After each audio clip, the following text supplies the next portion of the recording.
ஏழாவது ஸ்லோகம். தஸ்மாத் சர்வேஷு காலேஷு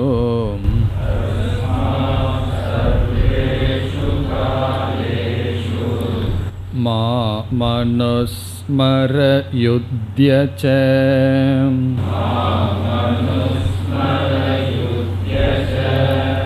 மய்யர்பிதமனோ புத்திஹ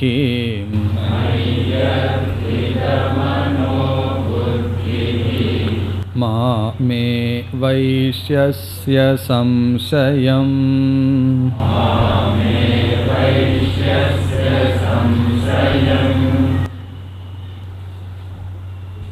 கடைசி காலத்தில் நாம் எதை நினைத்து உயிரை விடுகின்றோமோ அந்த எண்ணமானது அடுத்த ஜென்மத்தில் நாம் எங்கு செல்வோம் என்பதை நிர்ணயிக்கும் என்ற கருத்தை பார்த்து வருகின்றோம். இங்கு எப்படிப்பட்டவர்களுடைய மரணம் பேசப்படுகிறது என்றால், இந்த ஜென்மத்தில் தர்மப்படி வாழ்ந்து உபாசனைகள் செய்து அதே சமயத்தில் ஞானத்தை அடையாமல் இறந்து விடுபவர்கள் அடுத்த நிலையில் அடுத்த ஜென்மத்தில் எப்படிப்பட்ட கதியை அடைகிறார்கள் அதை பகவான் பேசி வருகின்றார். காமபோகத்தில் ஈடுபட்டு இறப்பவர்களை பற்றி இங்கு பேச்சு இல்லை. அல்லது ஞானத்தை அடைந்ததற்கு பிறகு முக்தர்கள் இறந்துவிட்டால் என்ன நிலை என்பதை பற்றியும் இங்கு பேச்சில்லை. இங்கு சில உபாசகர்கள் வைராகியத்துடன் இருக்கிறார்கள், நிஷ்காமமான உபாசனை செய்கிறார்கள், ஆனால் ஞானத்தை அடையவில்லை. அவர்கள் இறந்ததற்கு பிறகு எங்கு சென்று எப்படி முக்தியை அடைகிறார்கள் என்பதை பற்றிய விசாரம். அதில் பகவான் என்ன சொன்னார்? கடைசி காலத்தில் ஈஸ்வரனை நினைத்து, அதாவது என்னை நினைத்து இறப்பவர்கள் என்னை அடைகிறார்கள் என்று சொன்னார். அப்பொழுது நமக்கு சந்தேகம் வரலாம், கடைசி காலத்தில் மட்டும் பகவானை நினைத்து உயிரை விடலாம் என்றால், பிறகு ஒரு நியதியை சொன்னார். வாழ்க்கை முழுவதும் ஒருவன் எதை நினைத்து கொண்டிருக்கின்றானோ அதைத்தான் கடைசி காலத்தில் நினைக்க முடியும் என்று சொன்னார். சென்ற வகுப்பில் பார்த்தோம், நம்முடைய மனதினுடைய தன்மையை பற்றி. அதாவது உடலுக்கு ஆரோக்கியம் இருந்து வயதாவது போல் மனதிற்கும் பலம் பலகீனம் என்று இருக்கிறது. ஆரம்ப காலத்தில் மனமானது சுதந்திரமாக சில விஷயங்களை சிந்திக்க முடியும்.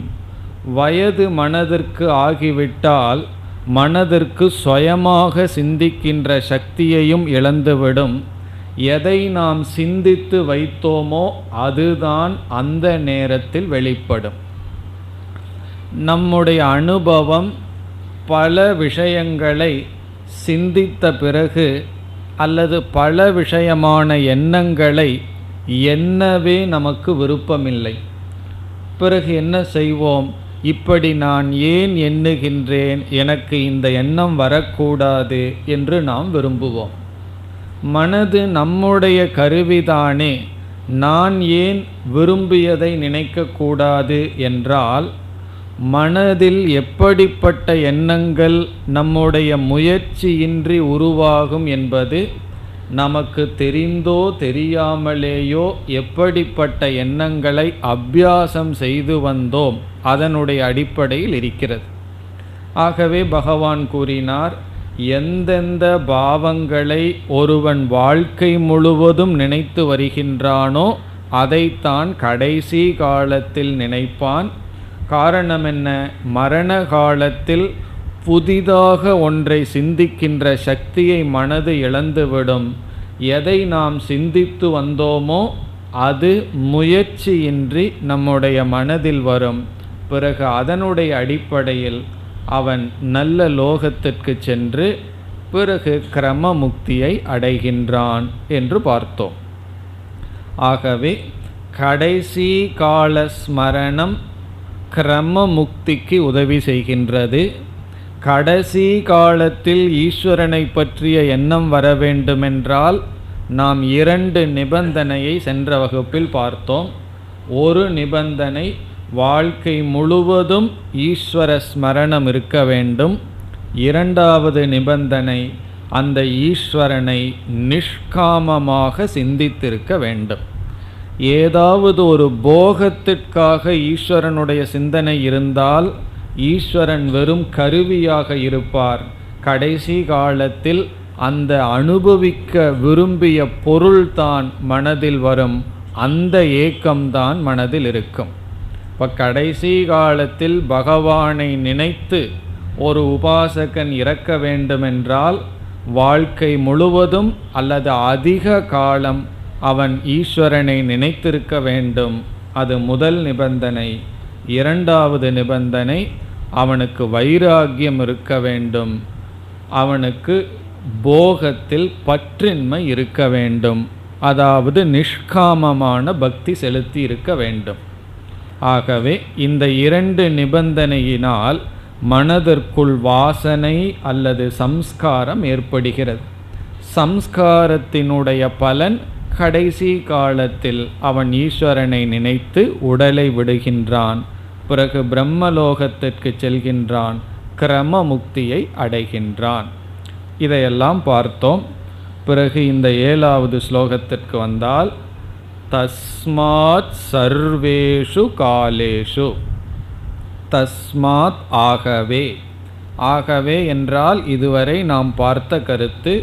அதனால் கடைசி எண்ணமானது அடுத்த ஜென்மத்தினுடைய நிலையை நிர்ணயிப்பதனால், அடுத்த ஜென்மத்தினுடைய நிலையை நிர்ணயிக்கும் கடைசி எண்ணமானது வாழ்க்கை முழுவதும் எதை நினைத்தோம் என்பதினால் நிர்ணயிக்கப்படுவதனால், சர்வேஷு காலேஷு எல்லா காலத்திலும் மாம் அனுஸ்மர என்னை நினைப்பாயாக, யுத்யச உன்னுடைய கடமையை செய்.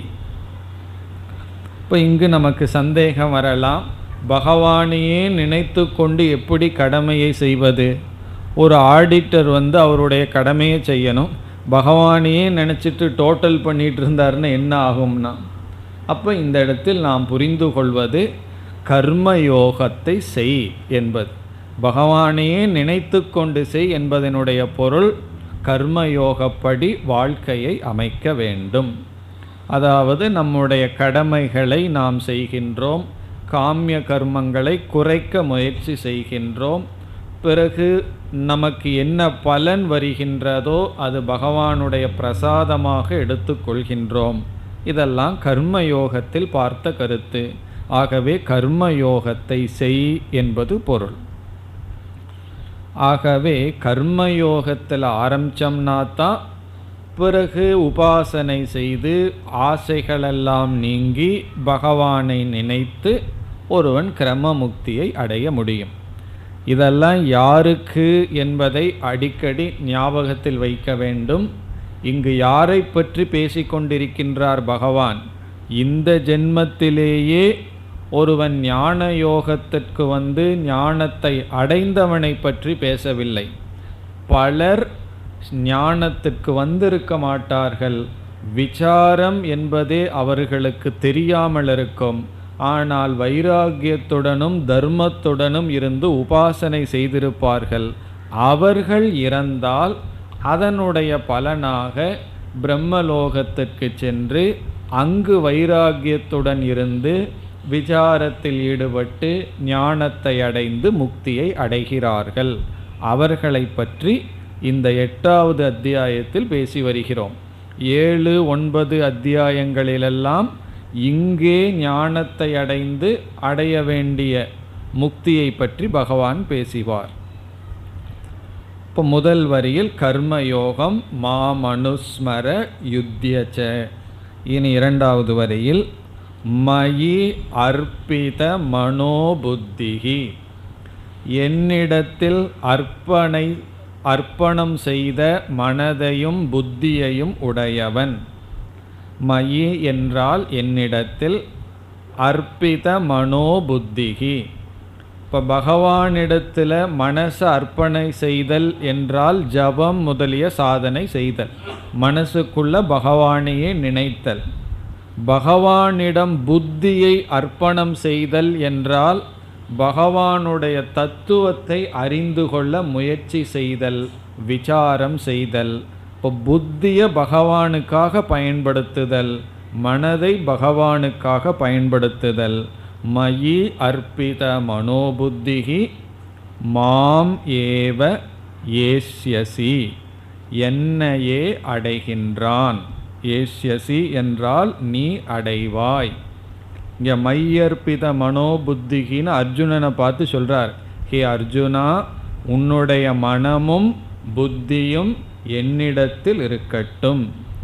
அப்படி இருந்தால் மாம் ஏவ ஏஷ்யசி, என்னையே நீ அடைவாய். இதெல்லாம் மரணத்திற்கு பிறகும் வருகின்ற விஷயமாச்சே. இதையெல்லாம் எப்படி நம்புவது? அசம்சயம், சந்தேகம் இல்லை. இதில் உனக்கு சந்தேகம் வேண்டாம். சந்தேகம் இல்லாமல் நீ உன்னுடைய சாதனையில் ஈடுபட்டு என்னிடத்தில் மனதையும் புத்தியையும் வைப்பாயாக என்று கூறுகிறார். மேலும் தொடரலாம். 8வது ஸ்லோகம். அப்யாஸ யோகயுக்தேன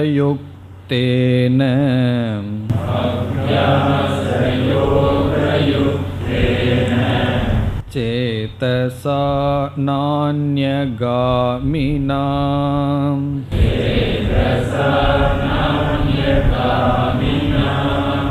பரமம் புருஷம் திவ்யம்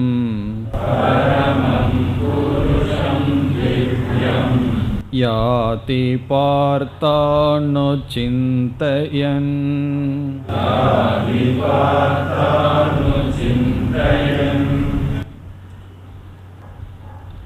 இங்கு பகவான் அபியாச யோக என்ற ஒரு சாதனையை நமக்கு கொடுக்கின்றார்.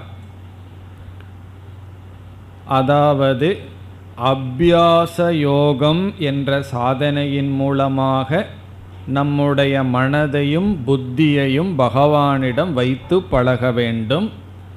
அதனுடைய நினைவாக மரண காலத்தில் பகவானையே நினைக்க முடியும். இப்போ பகவானையே நினைத்து கொண்டு உடலை விட வேண்டுமென்றால் நாம் கடைபிடிக்க வேண்டிய சாதனை அபியாச யோக. அபியாசக என்ற சொல்லுக்கு பொருள் திரும்ப திரும்ப செய்தல். அபியாசக என்றால் மீண்டும் மீண்டும் செய்வதற்கு பெயர் அபியாசக. இங்கு அபியாச யோகம் என்று எதை சொல்லப்படுகிறது என்றால், மீண்டும் மீண்டும் ஒரே விஷயத்தை செய்வதற்கு பெயர் அபியாசக. உதாரணமாக ஜபம் ஒரு விதமான அபியாசம். இப்போ ஜபத்தில் நாம் என்ன செய்கின்றோம்? பகவானுடைய ஒரு நாமத்தை எடுத்துக்கொள்கின்றோம், மனதில் அந்த எண்ணத்தை எண்ணுகின்றோம்.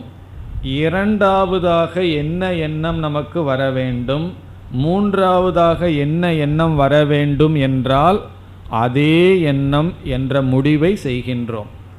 பிறகு அதை தொடர்ந்து பயிற்சி செய்கின்றோம். நம்ம மனதினுடைய தன்மை எப்பொழுது நமக்கு புரியும்னா, ஜபங்கிற சாதனையை ஆரம்பிக்கும் பொழுதுதான் புரியும். அது வரைக்கும் நம்மளுடைய மனதினுடைய சுபாவமே நமக்கு தெரியாது. காரணம் என்ன? இந்த நொடியில் ஒரு எண்ணத்தை நம்ம மனதில் எண்ணுகின்றோம். அடுத்த எண்ணம் என்ன வரும்னு நம்மாலேயே சொல்ல முடியாது. 5 நிமிஷத்துக்கு அப்புறம் நீ எதை நினச்சிட்ருப்பேன்னு யாராவது கேட்டால் சொல்ல முடியுமோ? எந்த இடத்துல யாரை எதை நினைக்கிறோம்னு சொல்ல முடியாது. இவ்விதம் மனது மாறி மாறி எண்ணிக்கொண்டே செல்கின்றது. மனோதத்துவ நிபுணர் கூறுகின்றார், நாம் ஒரு நாளைக்கு 60,000 எண்ணங்கள் நினைக்கிறோமா. 60,000 விதவிதமான எண்ணங்கள், ஒரே எண்ணம் கிடையாது. 60,000க்கு மேலேன்னு சொல்கிறார். குறைஞ்சது 60,000 எண்ணங்களாவது வந்துட்டு போகுதான். இப்போ மனதுக்கு எவ்வளவு லோடு இருக்குது. இப்படி விதவிதமான எண்ணங்கள் இருக்குது. ஆனால் ஜபத்தில் என்ன நினைக்கின்றோம்? 15 நிமிடம் அல்லது 10 நிமிடம் அதே எண்ணத்தை எண்ண வேண்டும் என்று நினைக்கின்றோம். அப்படி நினைத்து அதற்காக செய்கின்ற பயிற்சி தான் அபியாசம் என்று சொல்லப்படுகிறது. இந்த அபியாசம் 2 நிலையில் நம்முடைய அந்தக்கரணத்தில் நடைபெறும். ஒன்று மனது செய்கின்ற அபியாசம். ஜபம் முதலியவைகளெல்லாம் மனதினால் செய்யப்படுகின்ற அபியாசம். அந்த இடத்துல சிந்தனை இருக்கக்கூடாது. நம்ம தியானத்துக்கு அமர்ந்ததற்கு பிறகு தான் நல்லா சிந்திக்க ஆரம்பிப்போம், பிளான் பண்ண ஆரம்பிப்போம். சில சமயம் வேதாந்த சிந்தனைகளெல்லாம் வரும்.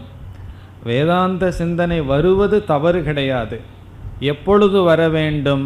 வேதாந்தத்தை குறித்து சிந்திக்கின்றேன்னு அமர்ந்ததற்கு பிறகு வேதாந்த சிந்தனை வரணும்.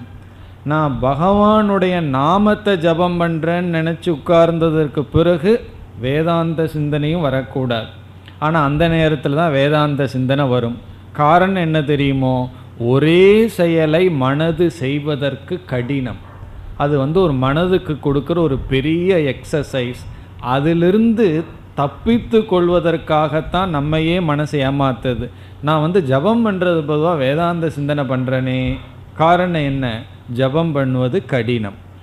இப்போ வேதாந்த சிந்தனை செய்யறேன்னு உட்கார்ந்துட்டு செய்வது தவறு கிடையாது, அது செய்யணும். ஆனால் ஜப காலத்தில் ஜபந்தான் செய்யணும். எந்த சிந்தனையும் இருக்கக்கூடாது.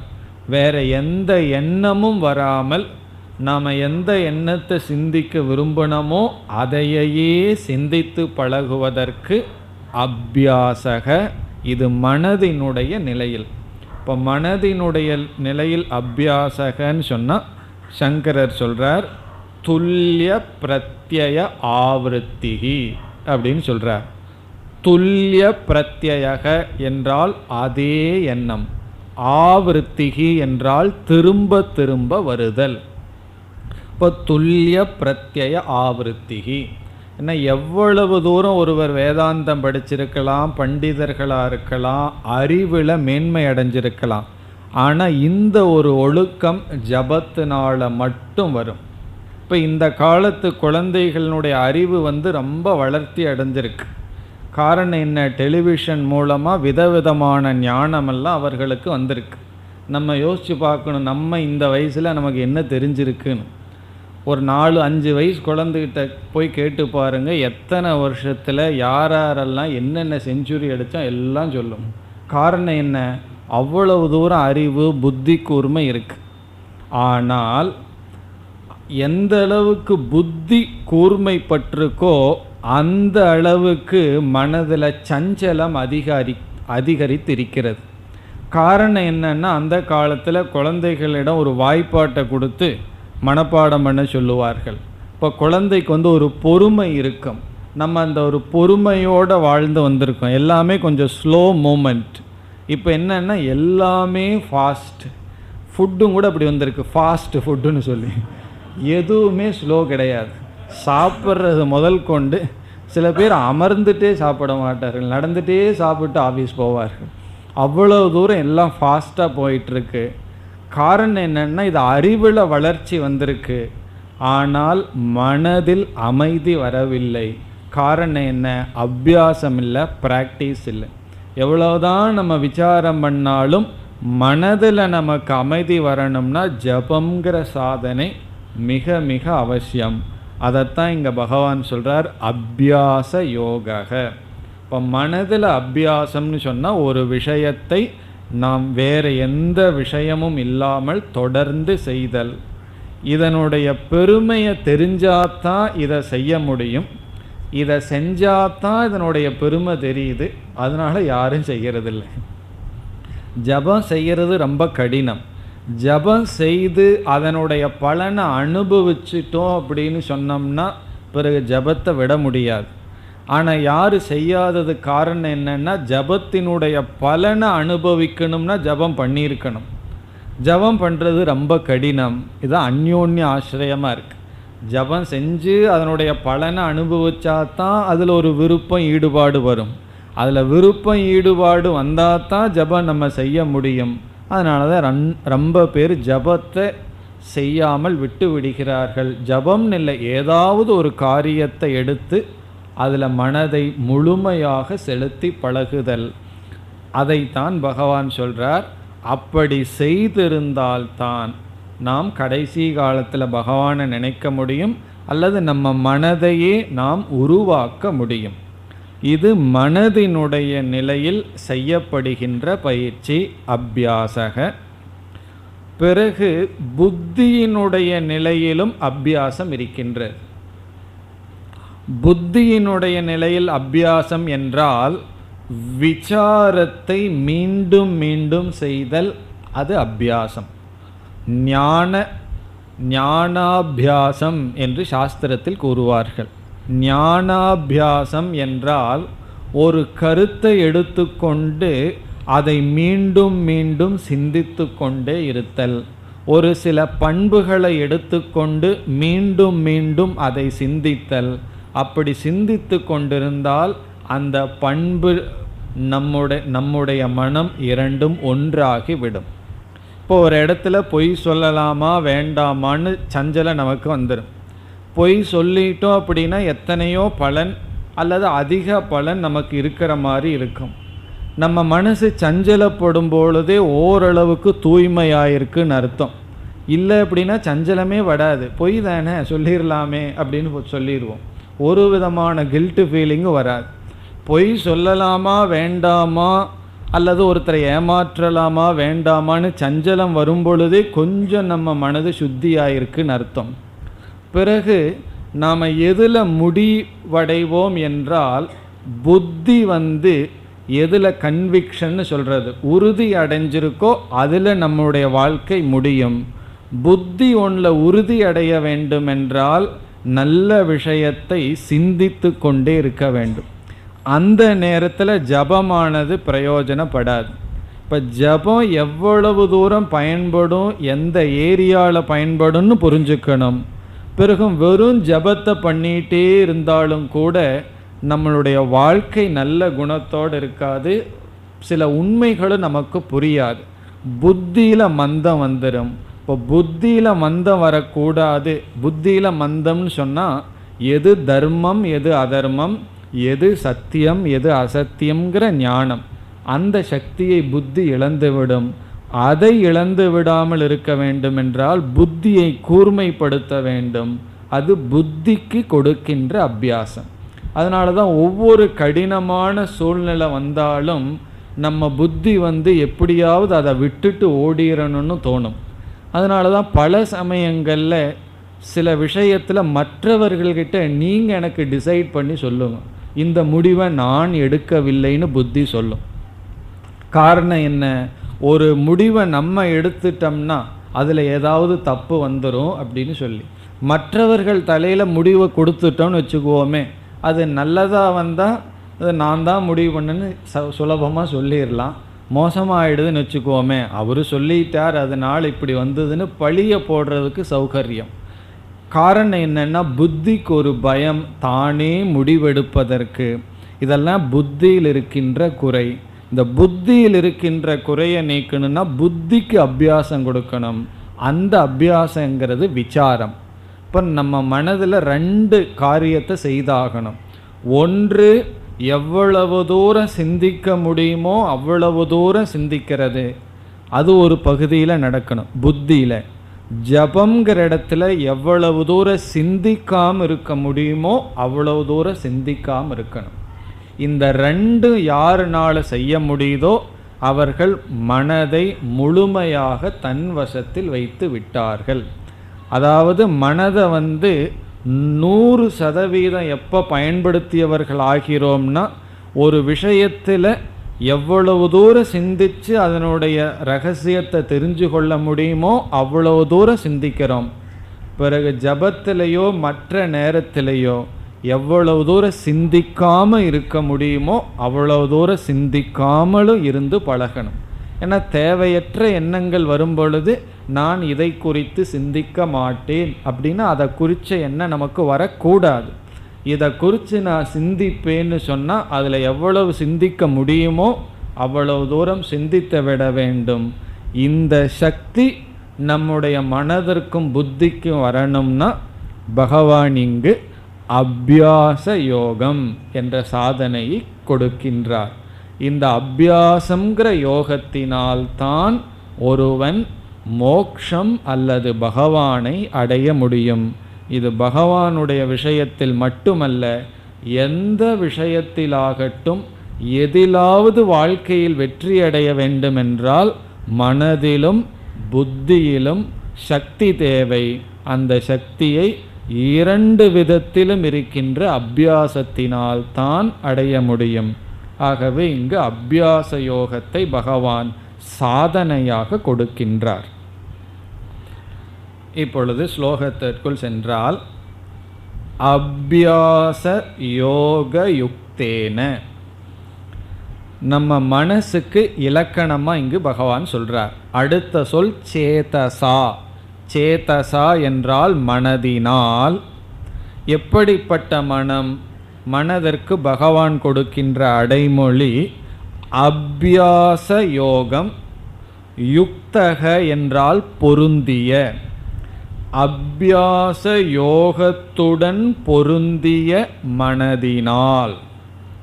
யுக்தகன கூடிய, பொருந்திய. அபியாச யோக நம்ம பார்த்தோம். அபியாச யோகம்னா என்னன்னு. அபியாச யோகத்துடன் கூடிய மனதினால். இப்போ இப்படிப்பட்ட மனதினால இந்த விதத்தில் சிந்திப்பவன் என்னை அடைவான்னு பகவான் சொல்றார். இப்போ மனது எப்படிப்பட்ட மனதாக இருக்க வேண்டும்? எதனுடன் கூடிய மனதாக இருக்க வேண்டும்? அபியாச யோக யுக்தக. இப்போ அபியாசத்தை நம்ம 2 நிலையில் பிரிச்சிருக்கோம். மனதில் அபியாசம், புத்தியில் அபியாசம். மனதில் அபியாசங்கிறது எதையும் சிந்திக்காமல் இருக்கிறது. புத்தியில் அபியாசங்கிறது சிந்தித்தல்.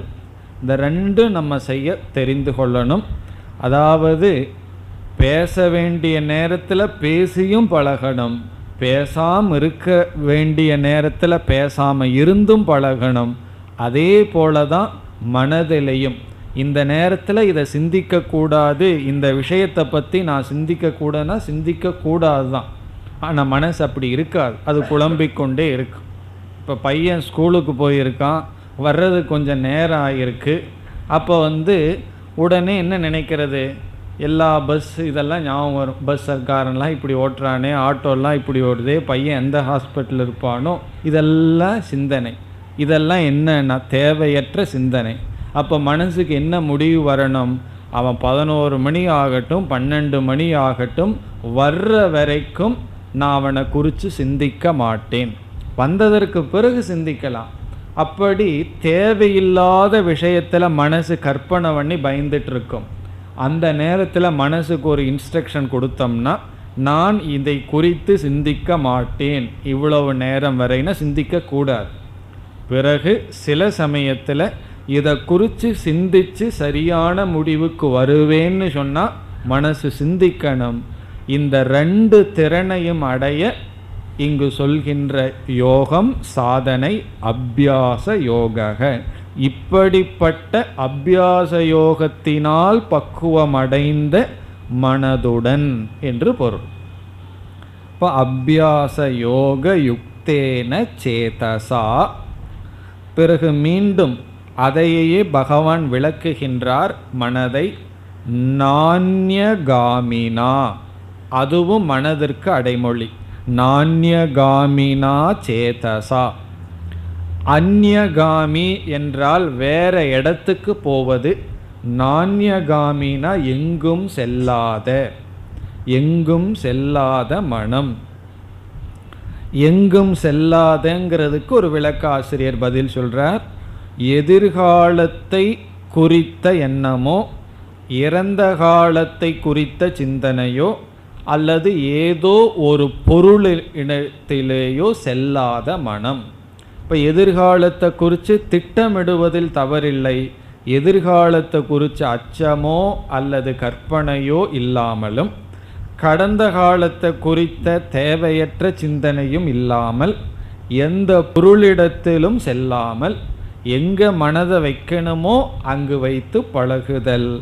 நான்யகாமினா வேறிடத்தில் செல்லாத மனதினாலும் அபியாசயோகத்துடன் கூடிய மனதினாலும்.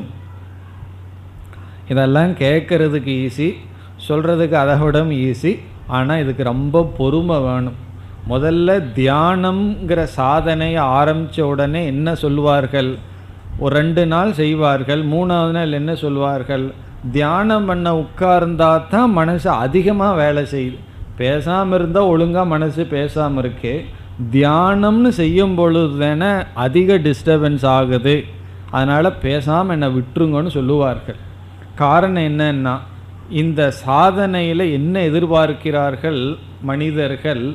ஒரே நாளில் பலன் வந்துடணும். இங்கேயும் ஃபாஸ்ட்டு தான். ஃபாஸ்ட்டு ஃபுட்டு சாப்பிட்டு சாப்பிட்டு உடனடியாக பலன் வந்துடணும். இன்றைக்கி தியானம் பண்ணணும், காலையில் எனக்கு சாயந்தரத்துலேருந்து மனசு நல்லா ஆயிரணும்னு எதிர்பார்ப்பார்கள். அதெல்லாம் அட்வர்டைஸ்மெண்ட்டில் தான் வரும். தலைவலிக்கும் ஒரு மாத்திரையை போடுவான், உடனே சிரிப்பான். காரணம் என்ன? ஒரு நிமிஷத்தில் அட்வர்டைஸ்மெண்ட்டை முடிச்சாகணும். அவனுக்கு நல்லா ஆகிற வரைக்கும் காமிச்சிட்டு இருந்தால் என்ன ஆகிறது? மனசு மெதுவாகத்தான் இந்த நிலை அடையும்னு பொறுமையுடன் நாம் முயற்சி செய்ய வேண்டும். அப்படி பொறுமையுடன் இருக்கிறது அபியாச யோக. இப்போ அபியாச யோக யுக்தேன நான்யகாமினா சேதசா. இனி 2வது வரியில் கடைசி சொல்லுக்கு வருவோம். அணுசிந்தயன் யாதி பார்த்த அணுசிந்தயன், அந்த சொல்லுக்கு வருகின்றோம். கடைசி சொல் அணுசிந்தயன். அணுசிந்தயன் என்றால் நினைத்து கொண்டு. அணுசிந்தயன் நினைத்து கொண்டு.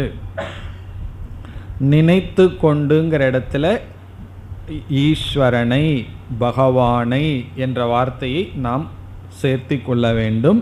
ஈஸ்வரனை நினைத்து கொண்டு இருப்பவன், நினைத்து கொண்டு வாழ்பவன். இப்போ அணுசிந்தயன் இப்படிப்பட்ட மனதில் மனதுடன் கூடியவனாக நினைத்து கொண்டிருப்பவன்.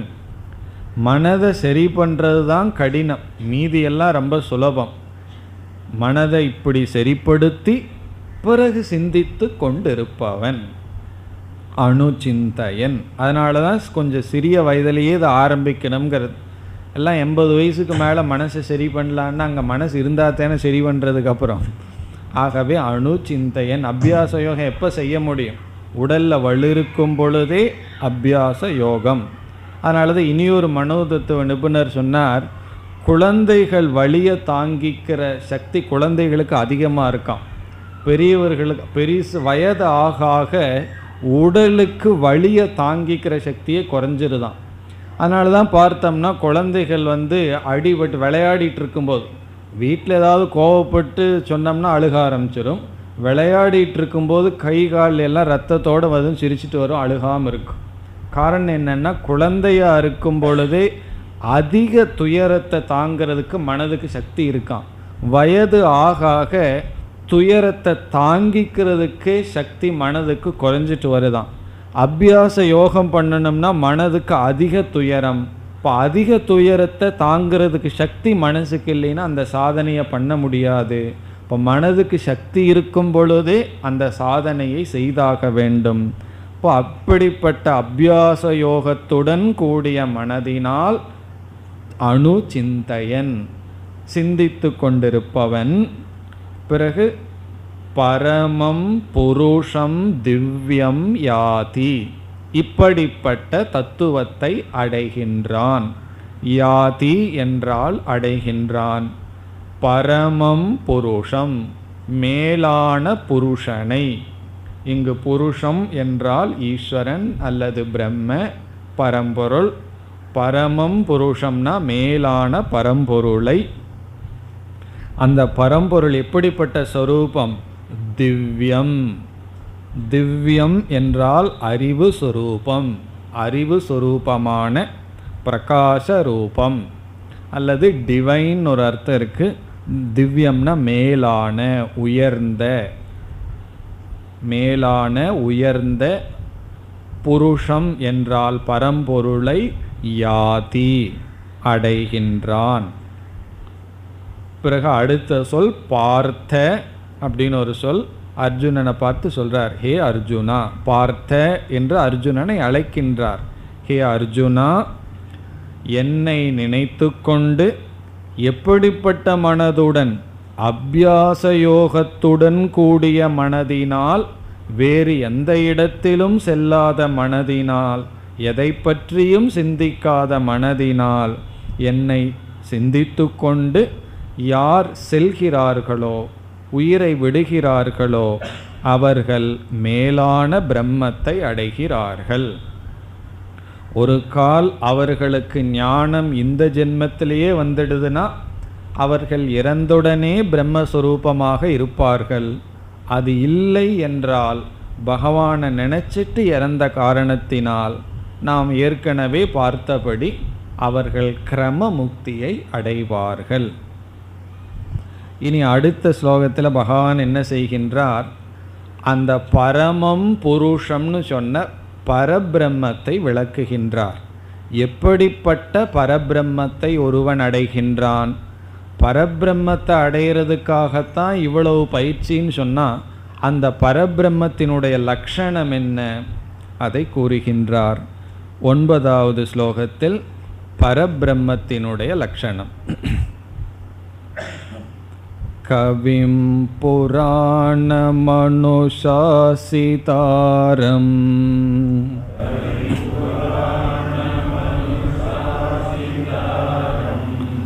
அனோரணியாம்ஸ்ய மனுஸ்மரேத்யஹ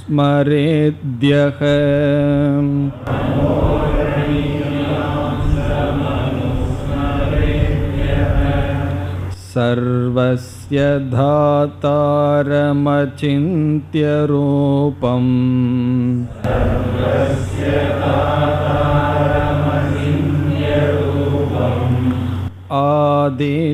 ஆதித்யவர்ணம் தமஸ பரஸ்தாத்.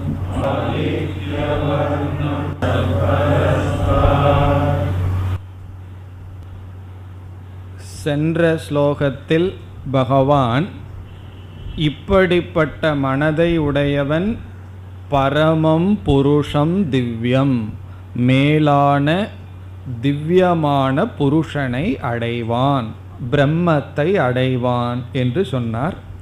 அந்த பிரம்மத்தினுடைய லட்சணம் இங்கு கொடுக்கப்படுகிறது. 7வது அத்தியாயத்தில் பரம்பொருளினுடைய லட்சணம் 2 கோணத்தில் பேசப்பட்டது. பரா பிரகிருதி, அபரா பிரகிருதி என்று பகவான் சொன்னார்.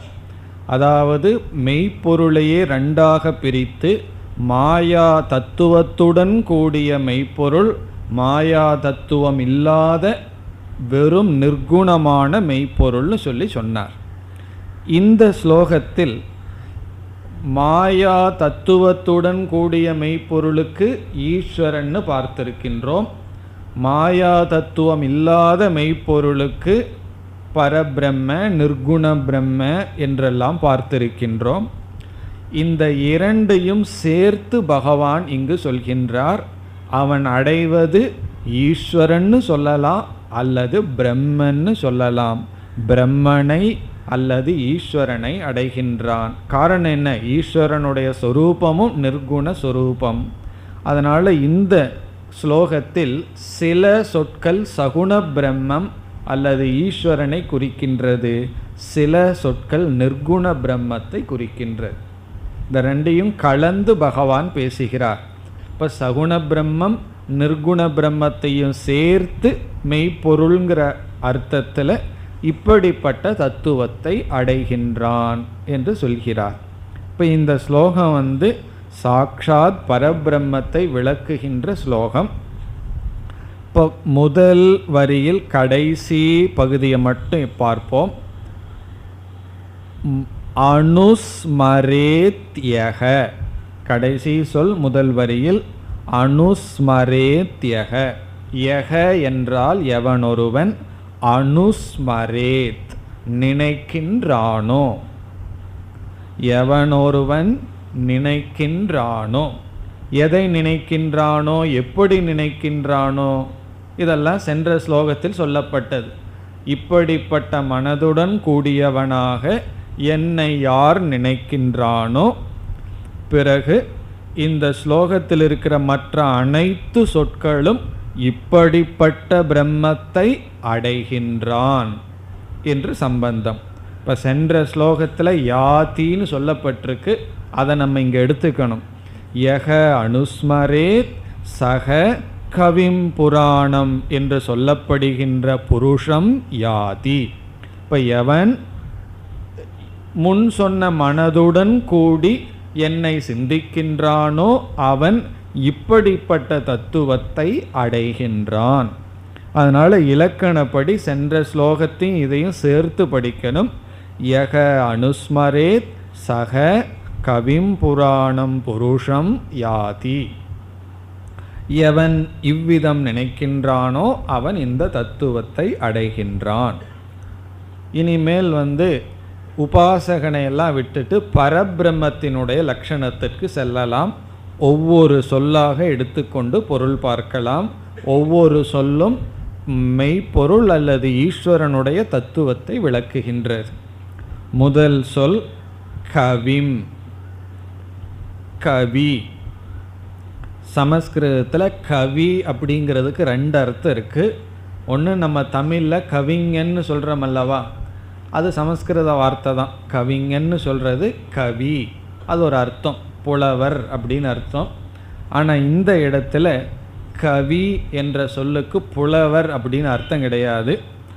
கவி என்றால் சர்வஜ்ஞக, அனைத்தையும் அறிபவர். இப்போ கவிம் என்றால் அனைத்தையும் அறிபவர். கவிங்கிறதுக்கு சமஸ்கிருதத்தில் புலவர்ங்கிற அர்த்தம் இருக்குது, அதுதான் முக்கியமான அர்த்தம்.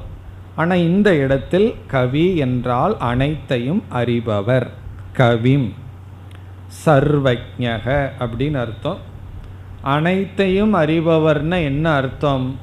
மூன்று காலத்தில் இருக்கின்ற அனைத்து ஜீவர்களையும் அவர் செய்கின்ற கர்மங்கள் அனைத்தையும் அறிபவர்.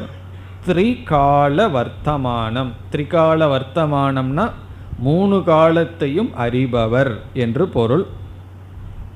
எப்படி ஈஸ்வரன் அல்லது எதனால் அனைத்தையும் அறிகிறார்னு சொன்னால், ஈஸ்வரனுக்கு நம்ம லட்சணம் பார்க்கும் பொழுது இதெல்லாம் கேள்வியாக கேட்கணும். ஈஸ்வரனுடைய லட்சணம் என்ன, ஒரே வரியில் பதில் சொல்லுங்கள்னு கேட்கணும். என்ன பதில்? ஈஸ்வரனுக்கு சாஸ்திரம் எப்படி லட்சணம் சொல்லுது என்றால், ஜெகத்துக்கு காரணமானவர் ஈஸ்வரன். இப்போ சாஸ்திரம் ஈஸ்வரனை நமக்கு எப்படி அறிமுகப்படுத்துது? இந்த உலகத்தை காட்டி இந்த உலகத்துக்கு காரணமானவர் ஈஸ்வரன். இப்போ அடுத்த கேள்வி நமக்கு வரும், காரணம் இரண்டு காரணம் இருக்கே, உபாதான காரணம் நிமித்த காரணம்னு இருக்கே. இப்போ பானைகளெல்லாம் காரியம்னு சொன்னால் அதனுடைய காரணம் ரெண்டு இருக்குது. களிமண்ணுன்னு ஒரு காரணம், பானையை செய்கின்ற குயவன்னு சொல்லி. இப்போ இந்த உலகத்துக்கு பகவான் எப்படிப்பட்ட காரணம்? என்ன பதில் சொல்வீர்கள்? இதெல்லாம் யூகேஜி கேள்வி, கேட்கக்கூடாது. ரெண்டும் பகவான் அப்படின்னு படிச்சிருக்கோம். நிமித்த காரணமும் பகவான், உபாதான காரணமும் பகவான். இப்போ நிமித்த காரணத்தை தான் கவி என்று சொல்லப்படுகிறது. இப்போ சர்வஜ்ஞகங்கிறது நிமித்த காரணத்தை குறிக்கின்றது. ஒரு பானை செய்பவனிடம் போய் பார்த்தா அவன் பானை விஷயத்தில் சர்வஜ்ஞனாக இருப்பான். எல்லா பானையை பற்றி எல்லா விஷயம் அவனுக்கு தெரியும். காரணம் என்ன? எல்லா பானையும் அவனுடைய கைக்குள்ளிருந்து தான் வந்திருக்கு. அதனால் ஒவ்வொரு பானை எவ்வளவு லிட்டர், அது எவ்வளவு கொள்முதல் எல்லாம் அவனுக்கு தெரியும். இப்போ ஒவ்வொரு பானையினுடைய தத்துவத்தை யார் அறிவான்? அந்த ஒவ்வொரு பானையை செய்தவன் தான் அறிவான். அதே போல் நம்ம ஒவ்வொரு ஆளும் ஒவ்வொரு பானையை போல தான் பகவானுடைய கைக்குள்ளே போயிட்டு தான் வந்திருக்கோம். நம்ம ஒவ்வொருத்தருடைய சீக்ரெட்டையும் பகவான் அறிவார். மற்றவங்களுக்கு தெரியாமல் ஏமாத்திடலாம், ஆனால் பகவானுக்கு தெரியும் நம்மெல்லாம் என்ன ப்ராடக்ட் அப்படின்னு சொல்லி. அதான் சர்வஜ்ஞக, ஒவ்வொரு ஜீவனுடைய உண்மையை அறிபவர், அனைத்தையும் அறிபவர். காரண நிமித்த காரணத்துவாத் கவிம், அப்படிப்பட்ட தத்துவத்தை அடைவான். இனி அடுத்தது புராணம். புராணம்னு சொன்ன உடனே பல பேருக்கு என்ன ஞாபகம் வரும் தெரியுமோ? என்ன ஒருவர் சொன்னார், புராணம்னு சொன்னால் பொய்ன்னு அர்த்தமானு கேட்டார் என்கிட்ட. ஏன்னா கதையில் புராண கதைகளெல்லாம் கேட்குறோம், அதில் எத்தனையோ கற்பனைகளெல்லாம் இருக்குது. அதனால் அவர் என்ன கேட்டார், புராணம்ங்கிற சொல்லுக்கு அவரே முடிவு பண்ணிட்டார்.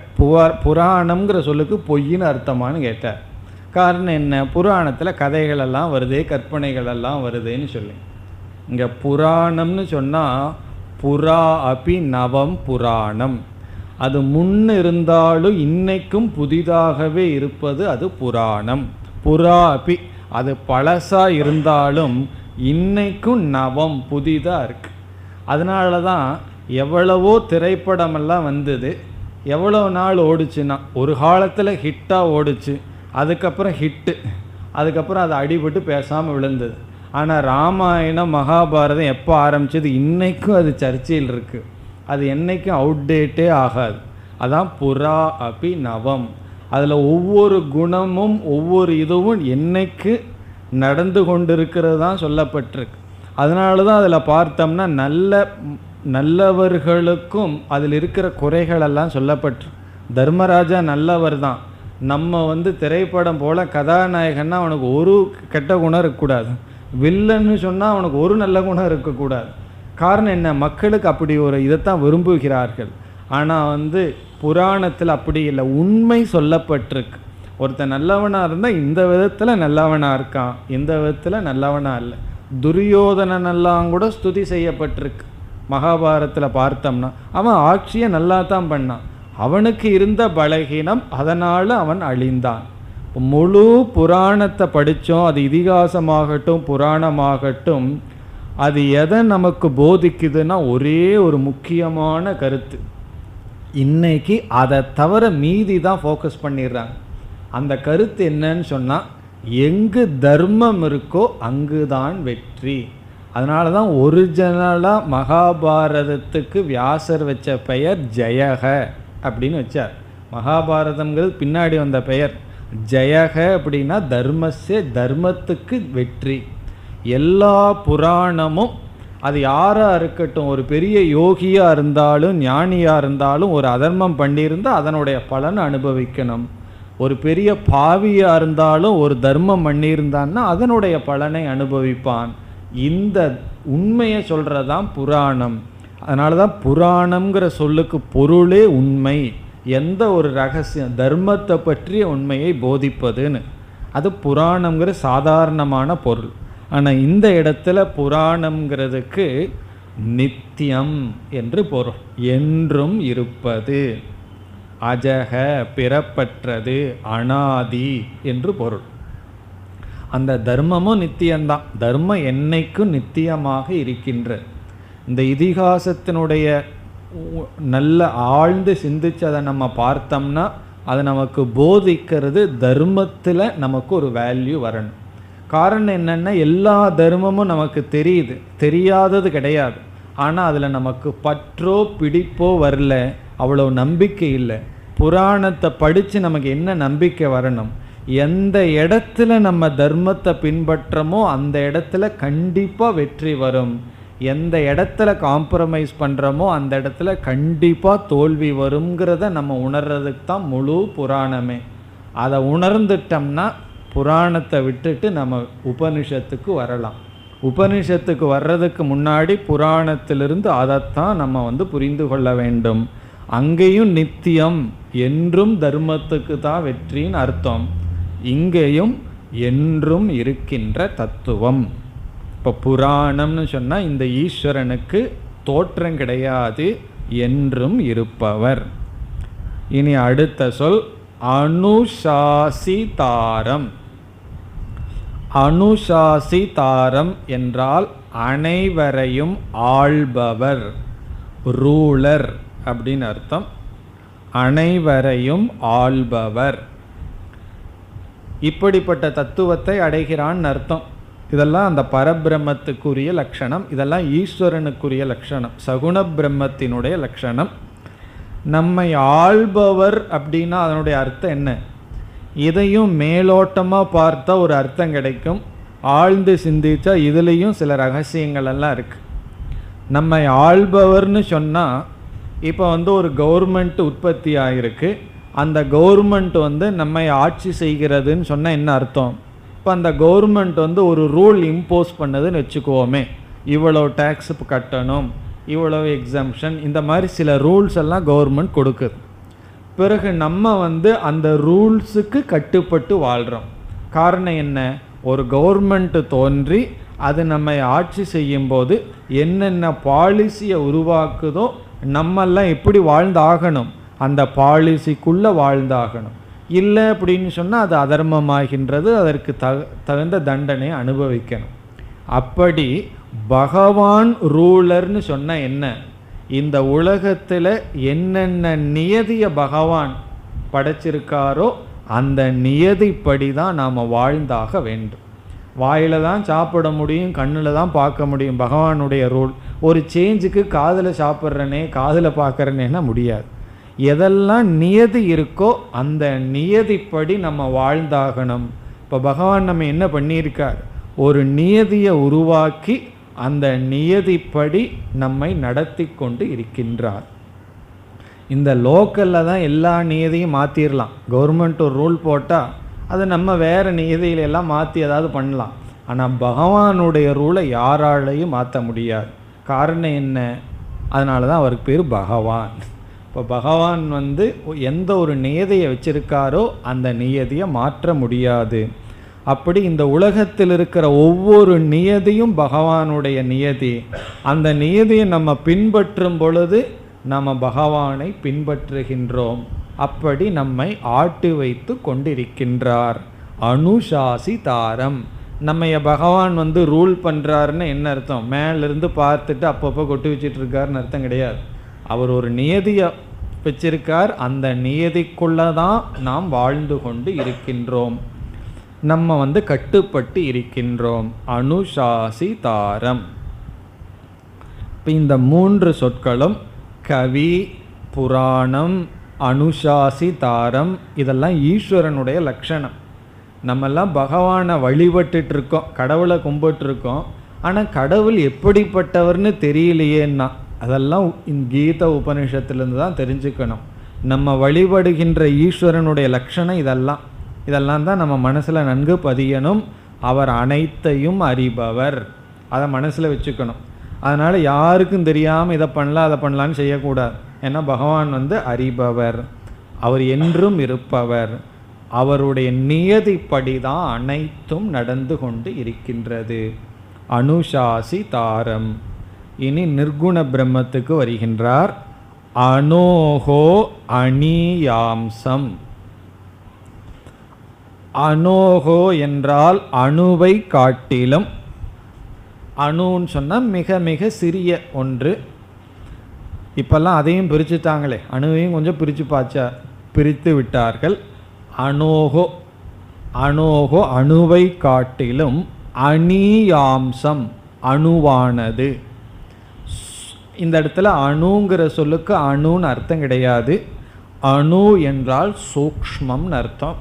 இப்போ அனோகோ அணியாம்சம் என்றால் சூக்ஷ்மமான தத்துவத்தை காட்டிலும் சூக்ஷ்மமானது. இந்த தத்துவத்தை அவ்வளவு சுலபமாக புரிஞ்சிக்க முடியாது. இது சூக்ஷ்மமான தத்துவத்தை காட்டிலும் சூக்ஷ்மமானது. இதை இப்படியே மொழிபெயர்த்த என்ன ஆகும்னா அணுவை காட்டிலும் சிறியதுன்னு சொன்னால், அப்போ சில பேர் இதை இப்படியே மொழிபெயர்த்து ஒவ்வொரு ஜீவாத்மாவும் அணுவை விட சிறிய சைஸில் இருக்குன்னு முடிவு செய்து விட்டார்கள். அப்படி ஒரு மதமே இருக்குது. இப்போ ஜீவாத்மா யாருன்னா அணுவை காட்டிலும் சின்னதாக இருக்கிறதா ஜீவாத்மான். இந்த இடத்துல பகவான் உதாரணமாக அணுங்கிற வார்த்தையை பயன்படுத்துகிறார். அணுனா சூக்ஷ்மம், சூக்ஷ்மமானதை காட்டிலும் சூக்ஷ்மமானது. இந்த சந்தேகம் வந்தால் நம்ம ரொம்ப சின்னது ஜீவாத்மான்னு என்ன தோணும். அதனால தான் உபனிஷத்தில் இப்படிப்பட்ட வார்த்தைக்கு அடுத்ததே மகதோ மகியான்னு சொல்லப்பட்டிருக்கு.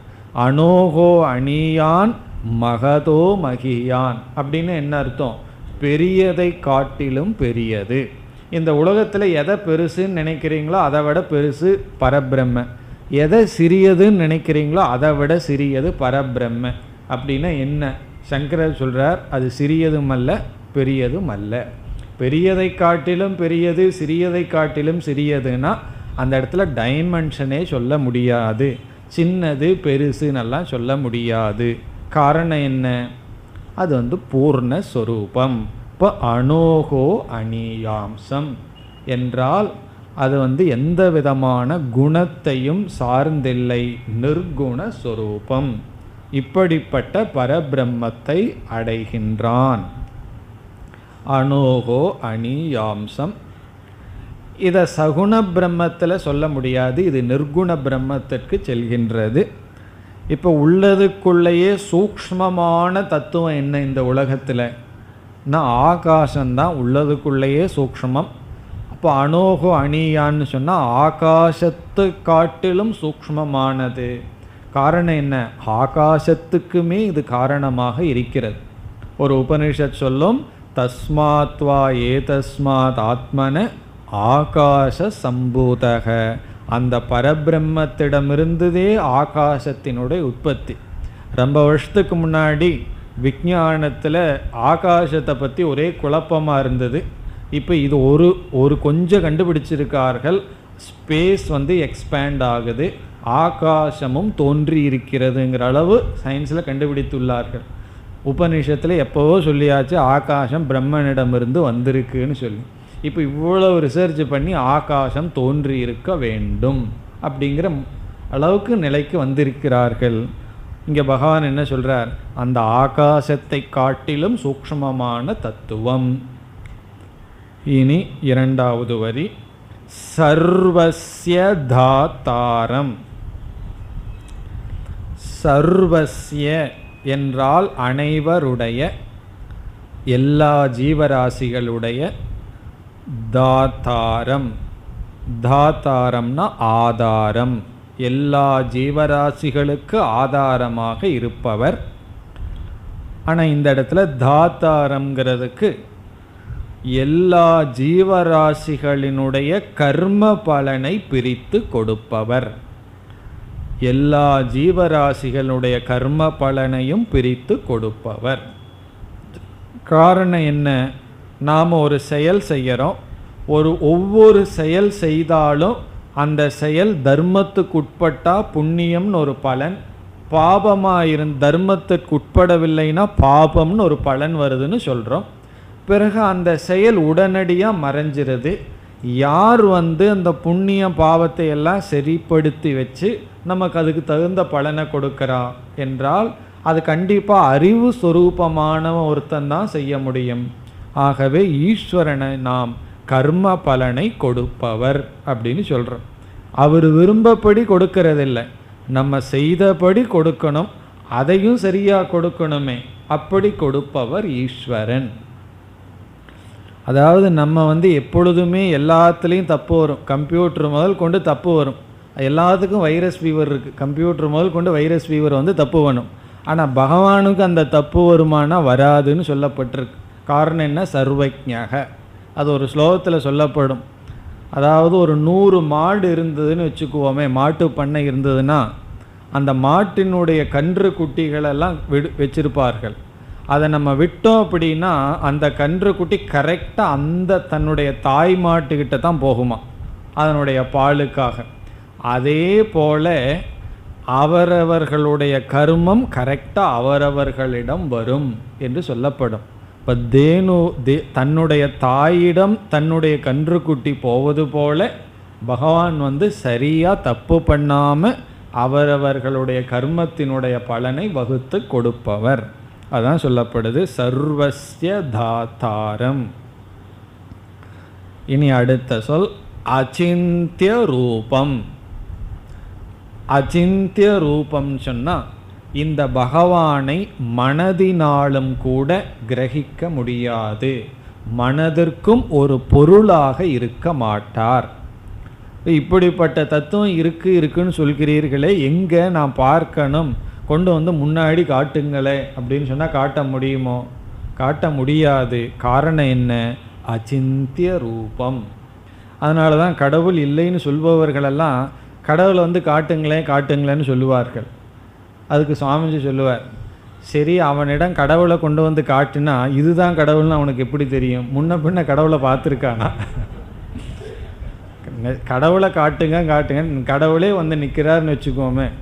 இப்போ வந்து இவர் தான் ராமன்னு சொன்னால் நம்ம ஏற்கனவே பார்த்துருந்தா சரி இவர் தான் ராமன்னு சொல்லலாம். கடவுளையே பார்க்காதவங்ககிட்ட கடவுளை காட்டினா பிரயோஜனம் இல்லை. இவர் கடவுள்னு தான் அவருக்கு தெரியாது, வேற யாரோன்னு நினச்சிக்குவார். இப்போ கடவுளை பார்க்காதவங்ககிட்ட கடவுளை காட்டி பிரயோஜனம் இல்லை, கடவுளை பார்த்துட்டு இருக்கிறவங்ககிட்ட கடவுளை காட்டி பிரயோஜனம் இல்லை, பார்த்துட்டு தான் இருக்கார்களே. அதனால தான் பகவான் யாரையும் காட்டுறதில்லை. பகவான் கடவுளை பார்த்தவங்கிட்ட பகவான் தன்னை காமிச்சிக்க வேண்டாம், பார்க்காதவங்கிட்ட காட்டியும் பிரயோஜனம் இல்லை.